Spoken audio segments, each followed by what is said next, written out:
전문가들이 한다고 한다면은 죽음 교육은 일반인들이라든지 학생이라든지 전문가 또 때로는 죽음 교육을 교육과 훈련을 받으신 분들이 받을 수 있는 부분들이고 죽음학은 실증적인 연구와 이론적인 탐구를 한다면은 이 죽음 교육은 일반적으로 이제 교육적인 부분들에 있어서 보다 교육에 대한 부분들은 다학제적인 그러한 내용들이 포함이 될 수 있을 것 같고요.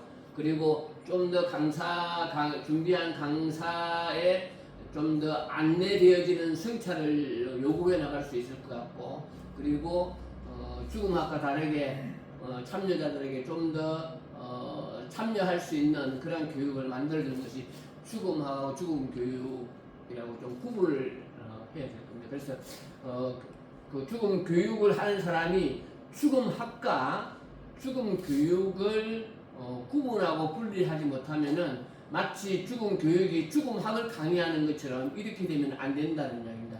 죽음 교육을 하는 사람들은 죽음학에 대한 충분한 이해와 검토를 통해서 죽음 교육으로 참여자들에게 안내해 줄 수 있도록 해줘야 된다는 것들을 먼저 좀 이해를 했으면 좋겠다는 부분에서 말씀을 드립니다.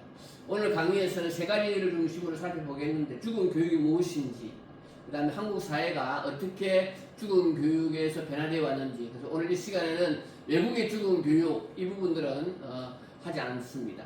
그리고 앞으로 한국 죽음 교육이 어떻게 어떤 과제를 가지고 있는지 이런 것들에 대해서 잠깐 이야기 나누겠습니다. 요건 넘어가겠습니다. 죽음 교육이 얼마나 필요한지 여기 계시는 분들이 강의를 맡으신 분들이 또 교육받고 훈련 받으신 분들이 죽음 교육에 대한 필요성을 얼마나 느끼고 있는지 이것들이 명확하게 정리가 되어져 있어야 강의하시는 분들한테도 도움이 될 수가, 강의 받는 분들한테도 도움이 될 것 같습니다. 그래서 죽음 교육은 단순히 죽음을 배우는 것이 아니라 죽음을 이해하고 삶의 의미를 성찰하고 더 나은 삶을 성찰하도록 돕는 교육이라는 부분들입니다. 그래서 죽음 교육의 핵심은 죽음, 앞에서 이야기한 죽음학, 죽음을 배우는 것이 아니라 결국에는 죽음 교육의 핵심은 삶을 배우는 데 있다라는 데 초점을 우리가 두어야 될 것 같고요. 죽음 교육의 내용은 그런 맥락에서 죽음학에 대해 다루고 있는 많은 내용들, 그래서 다양한 내용들이 죽음 교육에는 포함이 될 수 있습니다. 그래서 생명과 죽음에 대한 각각의 의미들, 그 다음에 상실과 애도, 그 다음에 웰다잉 준비를 이야기하면 많은 내용들이 포함이 되겠죠. 그리고 법적인 문제라든지 윤리적인 문제, 더 나아가서는 종교적인 관점들, 다양한 측면들이 넣을 수가 있을 겁니다. 최근에는 AI와 관련돼 있어서 죽음 교육을 어떻게 이해해야 되는지, 또 죽음에 대한 이야기를 어떻게 설명해야 되는지, 이런 것들까지 죽음 교육 속에는 포함이 될 수 있다는 이야기입니다. 그런 면에서 죽음 교육의 영역은 교육이라는 부분에 있어서는 이제 몇 가지 차원을 생각해 보시면, 하나는 인지적인 차원, 그리고 정서적인 차원, 행동적인 차원, 가치적인 차원, 이런 것들이 우리가 교육을 할 때 이런 내용들을 가지고 접근을 해야 되고, 또 강의를 하시는 분들이 강의안을 만들어낼 때도 이런 용어를 쓰지는 않지만은 그 강의 안에는 이런 가치와 차원들이 다 포함이 되어져 있어야 한다는 이야기입니다. 그런 것 없이 그냥 한다면은 뭐라고 이야기할까요? 마치 불량 제품을 만들어내듯이 듣는 사람들에게 충분한 삶에 대한 성찰과 의미들을 제공해 나가는데 어려움을 제공해 줄 수 있다는 거예요. 그런 의미에 있어서 죽음 교육을 하는 사람은 죽음학을 다루는 사람하고 또 다른 관점에 있어서 훨씬 더 다차원적인 그런 이해들이 필요하다라고 볼 수 있을 것 같고요. 죽음 교육의 필요성은 몇 가지로 볼 수 있는데, 가장 먼저 우리 눈앞에 보여 있는 고령화 현상, 이 부분들이 당장 이제는 고령화가 아니라 초고령 사회로 2025년 1월달에 심지어는 2024년 12월달에 우리나라의 고령 사회 고령 인구가 20%가 이제 이제 접근이 되어졌는데 그러다 보니까 이제는 어떻게 살 것인가라는 부분들에 있어서 어떻게 죽음을 맞이할 것인가 하는 부분들에 초점이 좀 주어져야 될 것 같고 이제 이 부분들이 많은 논의가 될 수 있을 것 같아요. 막연히 오래 사는 것이 중요한 것인가 아니면은 질 좋은 그 삶을 어떻게 살아갈 것인가 하는 부분들은 끊임없는 국가의 논의의 주제가 될 수밖에 없을 거라고 보여집니다. 그런 맥락에 있어서 고령화는 멀리 생각했던 죽음을 우리 눈앞에 가까이 피부로 느낄 수 있을 정도의 그런 부분들로 특히 이제 최근에는 이게 중요한 건 아니겠지만은 1인 가구가 30% 40%가 이렇게 되면서 고독사회 문제들도 이렇게 많은 문제가 제기되는 부분들입니다. 그 다음에 죽음의 해피 문화 이거는 우리가 한국 사회가 가지고 있는 죽음을 이야기하는 것을 꺼려하는 문화 그것은 현실적으로 인문학적인 성찰 넘어 실제적으로 오랜 그런 우리 한국 사회의 문화와 연동되어져 있지 않는가 이렇게 볼 수 있겠고 결국에는 죽음을 회피하다 보면은 이후에 준비되지 않은 죽음으로 인해서 갈등이 발생하고 그 대표적인 것들이 우리가 사전연명 의료 의향수의 문제가 가장 현실적인 문제로 등장하는 부분들입니다. 그 다음에는 웰다잉에 대한 부분들인데 잘 죽는 것. 과거에는 웰빙이 중요했다면은 지금은 웰다잉이 중요한 가치로 다시 한번 존엄하게 삶을 마무리하는 것. 얼마 전 7월달에 한 2, 3주 전인가요? 2, 3주 전에는 프랑스에서도 이제 의회에서 이 안락사에 대한 것들이 통과가 되어졌어요. 북유럽에서 전개되고 있는 그런 안락사 부분들이 오랫동안에다가 7월 10 며칠 날인가요? 그때 이제 의회에서 통과돼 완전히 아직 통과된 건 아니겠지만은 그 속에서 죽음을 선택할 수 있는 그러한 부분들이 북유럽에서는 또 프랑스가 또 한 자리를 차지할 물론 아직 완전히 결정된 건 아니지만은 이제 나머지 또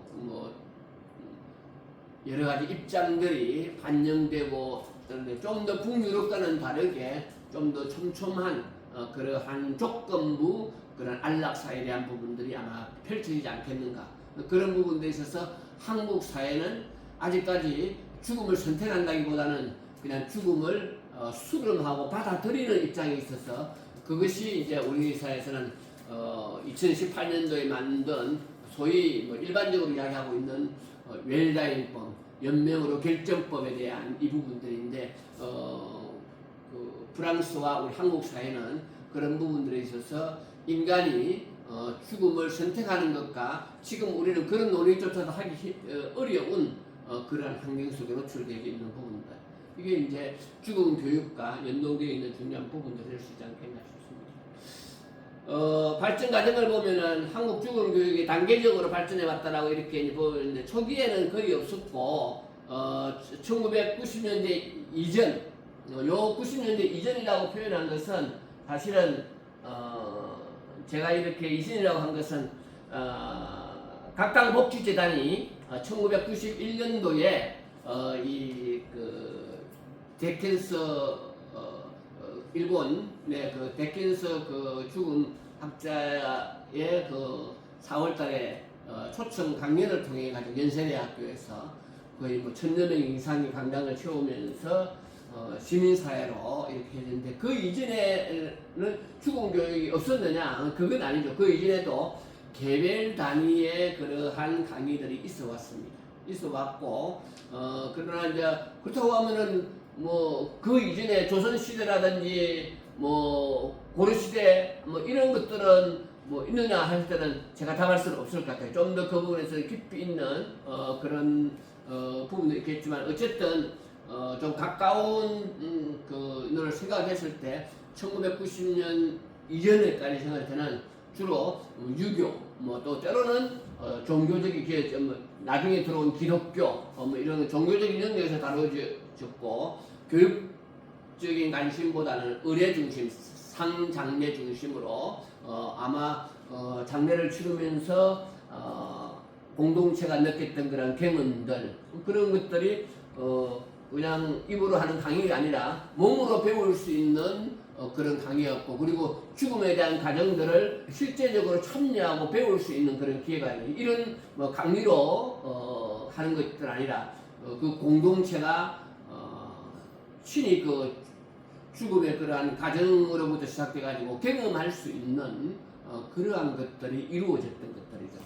그러다 보니까 이러한 것들이 학문적인 연구가 비교적 부족했다고 볼 수 있겠고 이제 90년대 들어와 가지고 호스피스 운동의 확산이 되면서 진행했는데 우리나라는 사실은 우리나라가 가지고 있는 호스피스 운동은 독특성이 있어요. 다른 나라에는 호스피스가 학문적으로 이런 것들이 연구가 되어져 가지고 호스피스라는 각각의 그러한 호스피스를 구성하는 그러한 전문가 그룹들이 다 형성이 되어져서 진행이 되어지는데 우리나라에는 그런 학문적인 연구가 이루어지기 전에 그런 인적 구성이 이루어지기 전에 마리아 그 갈바리 그 공동체를 통해서 먼저 시작이 되었어요.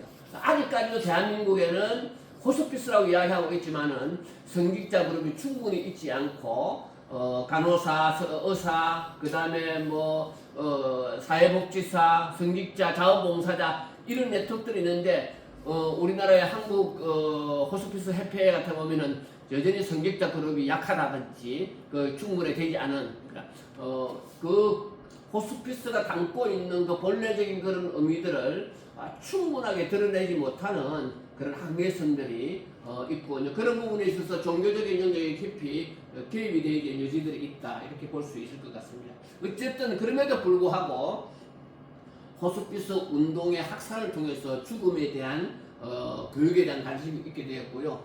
이런 것들은 일부 대학이나 종교기관에서 개인적인 관심에 의해서 죽음 교육이 제가 알고 있는 것만 하더라도 60, 70년대에도 이미 죽음 교육이 부분적으로 개인적인 관심에 의해서 시작이 되었습니다. 그리고 해외에서 이런 연구들이 도입이 되어졌다고 이렇게 보면 좋을 것 같고요. 성장기는 2000년대 중반부터서 2010년대 이때 이제 그 웰다잉의 개념이 좀 등장하게 되어지고 관련 학회라든지 우리 한국 죽음교육협회 있기 전에 죽음 학회가 먼저 만들어졌죠. 최준석 교수 2004년도인가요? 그때 먼저 만들어져서 관련 학회라든지 연구 증거가 이렇게 진행이 되어졌고 그 이후에 시간이 지나면서 이제 평생교육과 시민교육으로 프로그램이 개별적인 단위로 많이 확장이 되어졌고 2006년도, 2008년도인가요? 2000 몇 년도 10 몇 년도요? 그때 국민건강보험공단에서 공개적으로 이런 프로그램들을 만들어서 국가는 아니지만은 준국가 단위에 있어서 웰다잉에 대한 것들을 공개해 나가고 지금은 오히려 좀 이상한 관점에 있어서 이 틀이 만들어져 가고 있지만은 어쨌든 그 부분이 시작이 되어서 많이 확장이 되어졌고 그때만 하더라도 제가 강원도부터 시작해 가지고 제주도까지 이렇게 강의를 하러 다니면은 저는 그런 경험을 직접적으로 경험하지 않았지만은 복지관이라든지 가면 강의를 하는데 아침부터 기분 나쁘게 말해 죽음 이야기 한다고 노인들이 강의 들으러 왔다가 해를 끌끌 차면서 나가가지고 갈등을 일으키는 그거만 하더라도 벌써 한 15년 전의 이야기라고 볼 수 있어요.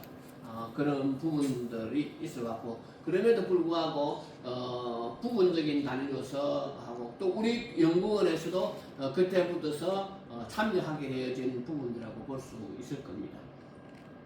그리고 학상기에는 이제 2018년 연명의료 결정법이 시행이 되고 사전연명의료연수가 제도적으로 도입이 되어지면서 이제 조금 지자체 중심으로 교육이 확대되고 있는데 여전히 우리가 나중에 이제 과제 문제점이라든지 과제를 봤을 때 여전히 이게 죽음 교육의 본래의 그한 부분들에 대해서 이제 고민들이 있어왔고 그 고민들이 한국 죽음교육협회가 만들어진 계기가 된 거죠. 뭐 지금 있는 입장에서는 뭐 죽음교육협회가 왜 그래라고 이야기를 할 수 있지만은 사실은 죽음교육협회가 전국적으로 흩어져 가지고 뭐 가지고 있는 주제 한두 개를 가지고 그것이 쭉 웰다인 강의라고 이렇게 처음에는 시작을 했지만은 시간이 지나면서 교육을 받는 사람들한테 그것이 죽음에 대한 온전한 이해가 될 수 있을 것인가 하는 부분들에 있어서 한계가 있고, 제가 2006년도에 그 노인에 있는 죽음 교육을 어떻게 해야 될 것인가 하는 것들을 이제 박사학위 논문을 쓰기 위해서 사전 이제 준비를 좀 이렇게 했던 적이 있습니다. 그때 지금은 별 그 의미가 없을 것 같아요. 왜냐면은 지금은 가족이 해체가 되어져 가지고 뭐 1인 가족, 2인 가족 이러는데 그 당시 2005년도만 되더라도 그래도 가족이 덜 해체된 상태였기 때문에 그때 제가 만든 것은 이 죽음 교육을 하는 것은 개별적으로 죽음 교육을 받아야 되지만 유산 문제라든지 이런 법적인 문제들은 가족들과의 동의도 있어야 되겠고, 또 마지막 좋은 죽음을 맞이하기 위해서는 가족과의 화해도 해야 되고 또 용서도 받아야 되고 그렇기 때문에 가족들과 함께 교육을 받을 수 있는 프로그램을 제가 만들었어요. 만들었는데 지금은 정말로 가족과 함께 프로그램에 참여해 주십시오라고 요구하기가 굉장히 어려운 구조입니다. 그런 부분에 있어서 여전히 이론과 현실적인 이런 부분들에 있어서 많은 고민들이 있다라고 말할 수가 있을 것 같습니다. 최근에 동양은 대중화가 되어져 가고 있고 복지관의 주자재 중심으로 이제 뭐 진행이 되고 있고, 생애 주기가 과거에는 노인 중심이었지만은 지금 이제 곳곳에서 이제 청소년부터 성인까지 전 세계를 대상으로 확대되어 가고 있는 분위기, 그 다음에 강의식 교육보다는 체험형 교육이 증가되고 있고, 그래서 유언장 작성을 한다든지 장례 체험을 한다든지 이런 직접적으로 참여하는 방식도 부분적으로 이루어지고 있고요. 그 다음에 의료 분야와 연계되어져서 강화되고 있는 부분들, 호스피스 병원 교육이 확대되고 있고, 특히 이 죽음 교육을 하기 위해서 가장 더 중요한 것은 의사들이 죽음 교육을 받아야 되거든요. 의사들의 죽음 교육을 받아야 되는데 의사들의 죽음 교육을 제대로 받지 않기 때문에 이 죽음 과정에서 중요한 한 축이 되는 이 의사들에서 대학 과정에서 또 이 커리 과정에 있어서 이 죽음에 대한 부분들에 대한 것들을 의사들이 별로 다루지 않죠. 그래서 그 부분들을 넣으라고 의사들이 먼저 그 이해도가 필요하다는 이야기죠. 그래서 커리 과정에서 그런 것들이 들어가야 될 부분도 있을 것 같고요. 뭐 최근에는 조금씩 뭐 몇 시간을 이렇게 넣는다라고 하긴 하는데 그게 얼마만큼 제도가 되었는지 그 부분들은 제가 정확하게 아직 잘 모르고 있습니다. 그 다음에는 디지털 AI 시대와 관련해 가지고 디지털 기술이 활용돼 가지고 디지털 유언의 새로운 방식도 활용되고 있는데 아마 이 부분들은 죽음에 대한 이해가 상당히 달라질 수 있기 때문에 이런 부분들까지도 우리가 알아야 될 것 같고요. 그러면 문제점에 대한 부분들을 지금까지 한국 죽음 교육 동향과 관련해서 문제점을 앞에서 이야기한 내용과 관련해서 여전히 죽음에 대한 사회적인 금기, 인식 부족이 있다. 많은 사람들이 죽음 이야기를 꺼리는 경향이 있죠. 그것이 결국에는 교육의 참여를 저해하는 요인이 되고, 그 다음에 교육 내용의 표준화 부족, 이 부분들 때문에 한국죽음교육협회가 5년 동안을 논의를 해가지고 죽음교육협회가 만들어졌고, 그리고 죽음교육협회가 그것 때문에 만들어져가지고 표준화 작업을 하려고 했는데 그 표준화 작업을 해 나가는 그 과정조차도 5년이 걸렸어요. 아마 이제 내일에 죽음교육협회에서 운영위원회에서 1급 과정에 대한 이야기를 하는데 거기에도 죽음 표준화 문제만이 있는 것은 아니지만은 거기에 전공한 사람을 뺄 것인가 아니면 참여시킬 것인가 뭐 이런 부분들에 있어서 내일 논의가 또 펼쳐지는 과정 중에 있습니다. 여전히 표준화 문제에 대해서 문제를 제기했다는 것은 굉장히 의미가 있다라고 보여지고요. 왜냐하면 그런 과정을 통해서 지금은 뭘 시장도 없고 그러는데 뭐 그냥 강의하면 되는 거지 하는데 제가 이야기했지만 교육을 하는 부분들은 듣는 사람들에게 인간성에 대한 그러한 부분들을 충분하게 이해할 수 있는 그런 계기를 만들어줘야죠. 물론 뭐 무조건 계몽적인 그런 것은 교육이 되어야 된다라고는 해서는 안 되겠지만은 그러나 그런 인식과 자기의 삶에 대한 성찰, 죽음에 대한 성찰을 던져줄 수 있는 좋은 질문들이 필요한 거죠. 그래서 죽음 교육에서는 어떤 면에 있어서는 좋은 질문을 얼마만큼 만들어내느냐 하는 것도 굉장히 의미가 있을 것이다 보여집니다.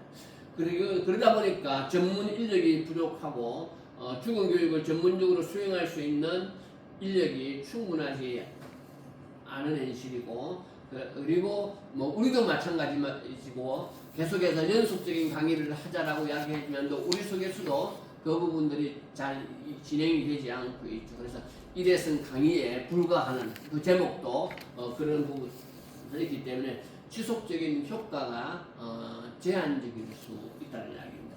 그 다음에 법과 제도가 부분적으로 존재함에도 불구하고 교육과 실천이 충분히 연결되지 않는 그런 현실이 있다.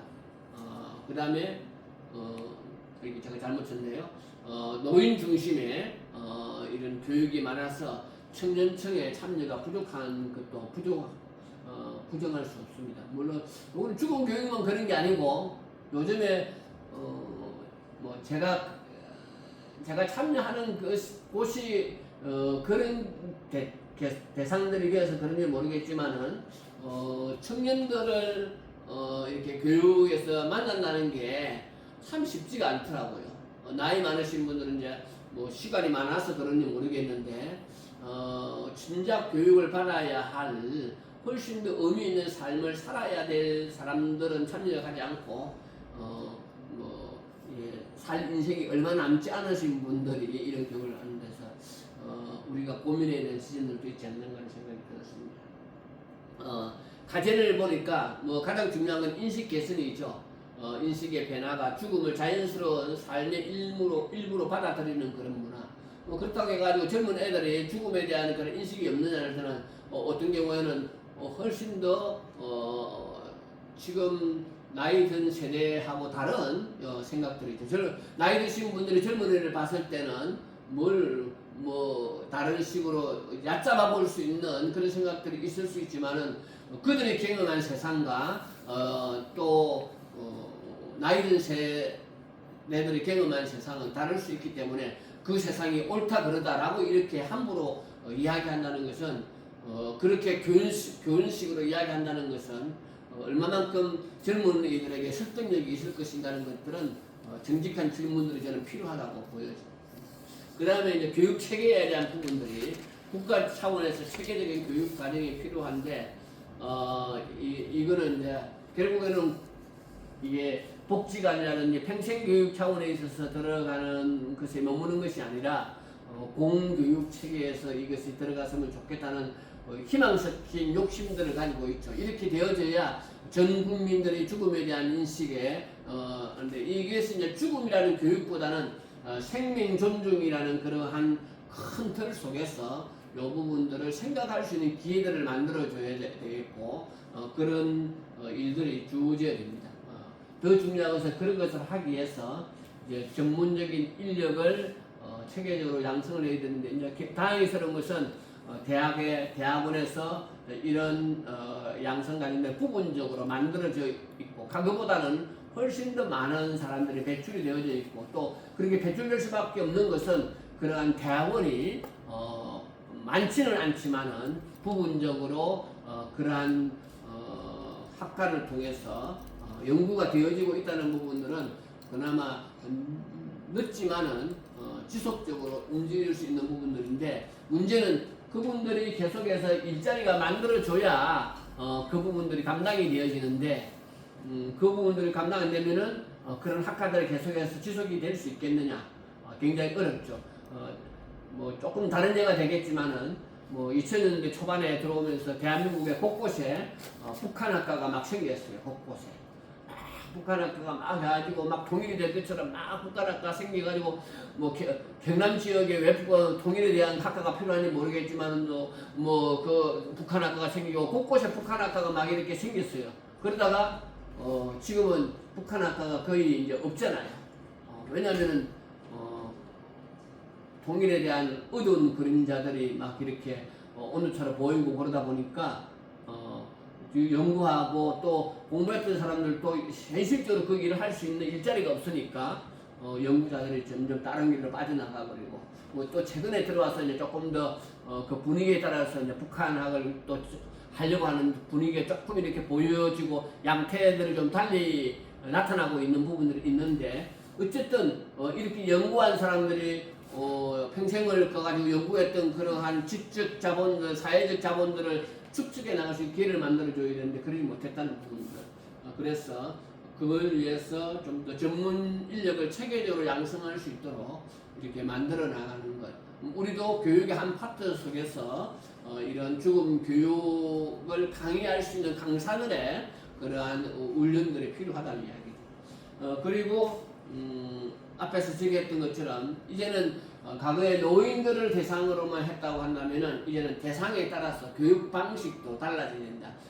대상자만 그런 게 아니라 대상자에 따라서 교육에 대한 방식조차도 달라져야 된다. 청소년, 성인, 노인 각각에 맞는 접근들이 그것은 그런 교육은 결국에는 아동이 가지고 있는 지적인 특성, 발달적인 특성이 무엇인지 청소년이 가지고 있는 발달적 특성이 무엇인지 노인이 가지고 있는 것, 성인이 가지고 있는 것, 당면하고 있는 문제가 무엇인지 그러한 부분에 대한 충분한 검토와 연구들을 기초로 해서 이런 교육들이 이루어져야 되는데 그냥 내가 알고 있는 것들로 가지고 한다는 것은 충분하지 못할 수 있다는 이야기죠. 그런 부분들이 있어서 내가 대상으로 하고 있는 사람들이 있으면 그 대상에 대한 여러 가지의 내용들에 대한 검토들이 연구가 되어지고 그리고 그것들을 통해서 그 대상의 노인에 맞는 그런 접근들이 필요하다는 이야기죠.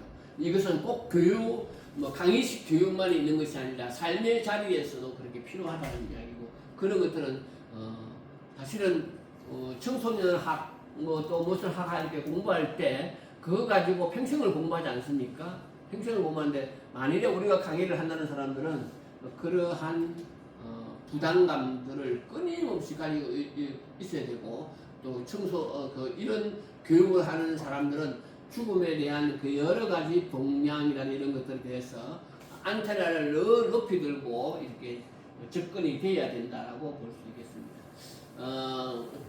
제가 죽음 교육은 질문 중심으로 이루어져야 된다는 것은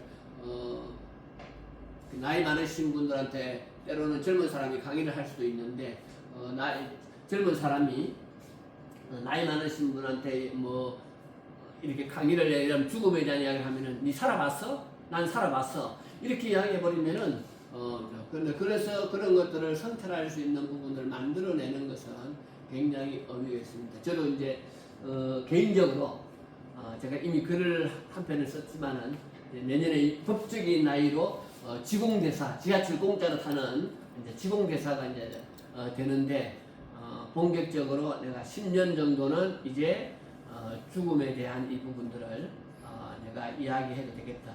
다행스럽게 머리가 빠지는 바람에 나이를 보게 만들어 가지고 하는데 이제 그 동안에 연구했던 부분들을 가지고 10년 정도의 농사 부분들은 지을 수 있겠다라고 지금 이렇게 이제 생각을 하고 있고 그런 걸 통해 가지고 관계 회복과 삶의 의미를 찾아가는 과정들을 좀 만들어 나갔으면 좋겠고 제가 이거 준비하다가 이제 이거는 제 개인적인 욕심 빨리 책을 또 하나 써야 되겠다 이제 이런 생각을 가지고 지금 10월 3일 날이 이제 우리 교회가 이제 27주년 되는데 내년도를 준비해 가지고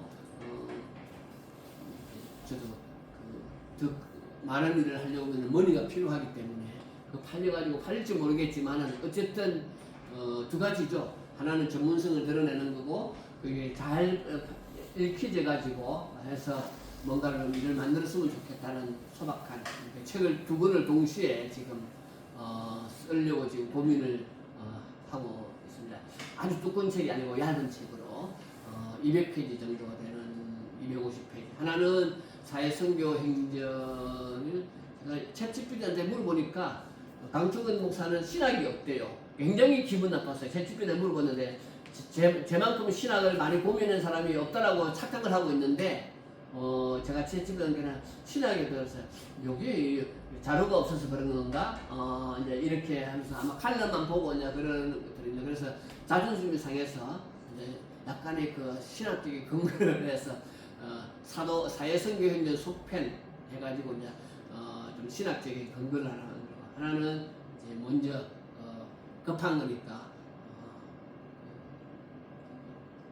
나는 왜 죽음 공부를 시작했는가? 라는 질문으로 시작해서 이제 글을 좀 써나가려고 고민을 하고 있고 이것들이 플랫폼을 좀 넓게 만드는 그런 뭔가 좀 계기가 되면 좋지 않겠는가 그런 생각들을 지금 하고 있습니다. 마지막 질문 드리면은 오늘이 마지막 하루라면 나는 어떻게 살 것인가? 우리 모두에게 중요한 질문이 될 것이라고 보여지고요.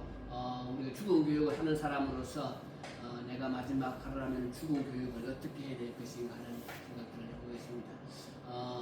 결국에는 죽음 교육은 잘 죽기 위한 것을 뛰어넘어서 잘 살기 위한 교육으로서 죽음을 이해할 때 삶을 좀 더 깊이 있게 이해할 수 있을 것으로 보여집니다.